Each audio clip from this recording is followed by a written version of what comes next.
Okay. Hey guys, back again. So this is number 15. And I was going to jump right into it. I washed my face with my peppermint charcoal detox bar. My skin feels so good.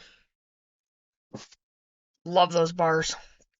How to read a frame from your hive. On Sunday, we checked our hive to see if our queen had begun laying eggs in earnest yet. The honeybees had clearly been intent on demolishing the pollen patty I made them a week and a half ago, so that was a good sign. So I'm going to have to look into how to make pollen patties as well.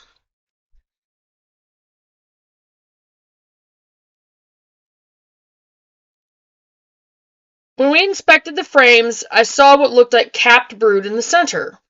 While I was thrilled, I am also neurotic when I feel less than confident in my abilities or understanding of a topic. I knew that the brood would be in the center of the frame with pollen and honey spreading out in a rainbow arc over them. But as an inexperienced beginner, I didn't know for sure how to determine the difference between capped honey and capped brood. As I continued to move slowly and methodically, frame by frame, I started running through all those miserable what-if kinds of questions and worst-case scenarios. What if my queen didn't lay eggs correctly? Why can't I see any larvae? What if my queen had died? What if my bees were only storing honey and not making any new bees? Yes, that would actually be a bad thing right now. I knew that my ability to read a frame would be an important skill to add to my nascent, nascent beekeeping repertoire, sorry, because it's imperative for me to know if my hive is healthy.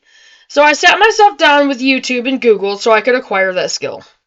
Although I know it's not in the best interest of the hive to open it for inspection daily, I hadn't learned what I needed to from the inspection on Sunday, so I opened it back up again on Monday to re-inspect it.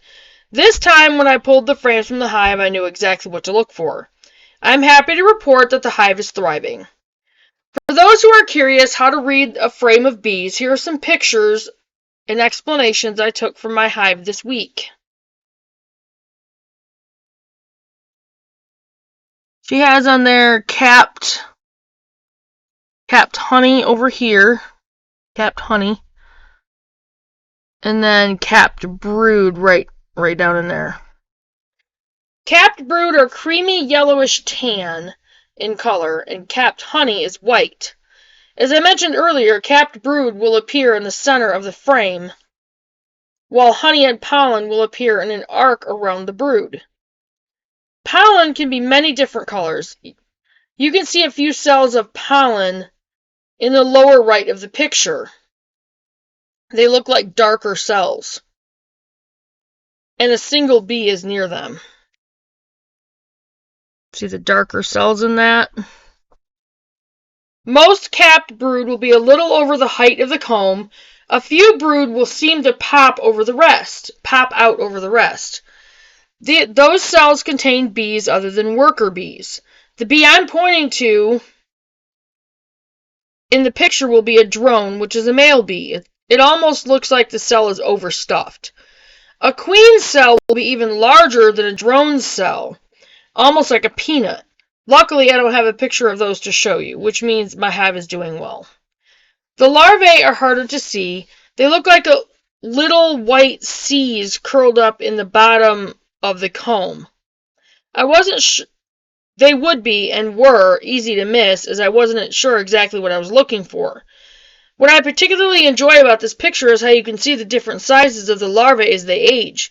In the lower left, you can see what the original foundation looked like before the bees draw the comb out. See?